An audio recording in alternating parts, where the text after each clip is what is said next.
brought to you by Physics Wala।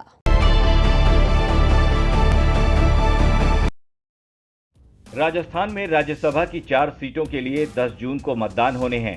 ऐसे में प्रदेश की दोनों बड़ी पार्टियों ने अपने अपने तर्कश से सियासी तीर तैयार कर लिए हैं। बीजेपी ने भी सोमवार से ही सियासत के इस खेल में जोर आजमाइश के लिए अपने पैंतरों का इस्तेमाल शुरू कर दिया है।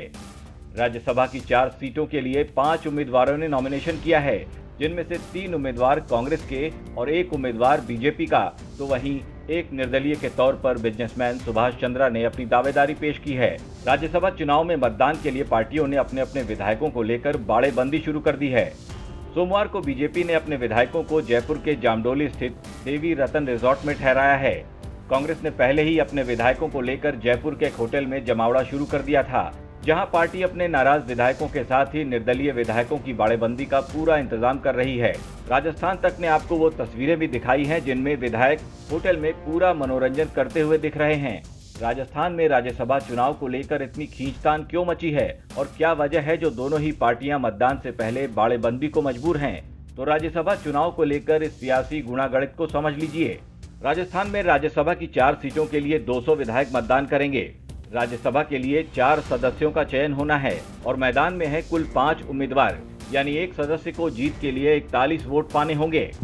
4 राज्यसभा सदस्यों का चयन होना है, इनमें 1 जोड़ने से यह संख्या 5 हो जाती है। अब कुल सदस्य 200 हैं, तो उसे 5 से विभाजित करने पर यह अंक 40 आता है। फिर इसमें 1 जोड़ने पर यह संख्या 41 हो जाती है। यानी राजस्थान में राज्यसभा सांसद बनने के लिए किसी भी उम्मीदवार को 41 वोटों की जरूरत होगी। 200 विधायक, 4 सीटें और 5 उम्मीदवारों के हिसाब से वोटों का गणित समझिए। राजस्थान में कांग्रेस के पास 108 विधायक हैं, बीजेपी के विधायकों की संख्या 71 है, वहीं निर्दलीय 13, आरएलपी 3, बीटीपी के 2 विधायक हैं। माकपा के 2 और आरएलडी के पास 1 विधायक है। यानी कांग्रेस के पास अपने 2 उम्मीदवारों को राज्यसभा भेजने का बहुमत तो है, वहीं बीजेपी के पास 1 उम्मीदवार भेजने का बहुमत। अब असली जंग यहाँ से शुरू होती है।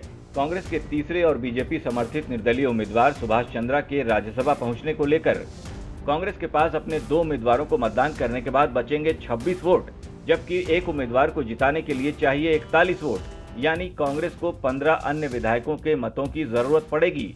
वहीं बीजेपी को अपने एक उम्मीदवार को मतदान करने के बाद बचेंगे 30 वोट और इसलिए बीजेपी ने उद्योगपति डॉक्टर सुभाष चंद्रा का समर्थन किया है। बीजेपी के 30 विधायकों के साथ ही अब प्रदेश में हनुमान बेनीवाल की पार्टी आरएलपी ने भी सुभाष चंद्रा का समर्थन कर दिया है। यानी सुभाष चंद्रा को राज्यसभा पहुंचने के लिए 33 विधायकों का समर्थन है, जबकि उन्हें जीत के लिए 8 और वोटों की जरूरत पड़ेगी। 33 वोट पाने की स्थिति में भी सुभाष चंद्रा को जीतने के लिए 8 वोटों की जरूरत पड़ेगी, जिसके लिए बीटीपी के 2 विधायकों को साधने और कांग्रेस के नाराज विधायकों को अपने पाले में लाकर बीजेपी क्रॉस वोटिंग करवाने की कोशिश कर सकती है। प्रदेश में सरकार कांग्रेस की है, लिहाजा वो हर हाल में निर्दलीय विधायकों के साथ ही नाराज विधायकों को भी मनाने में पूरा जोर लगा रही है। अगले 3 दिन में ही पूरा मामला समझ में आ जाएगा। 10 जून को वोटिंग होगी, तब पता चल जाएगा कि कौन अपना है और कौन अपना होने का दिखावा कर रहा था। ब्यूरो रिपोर्ट, राजस्थान तक।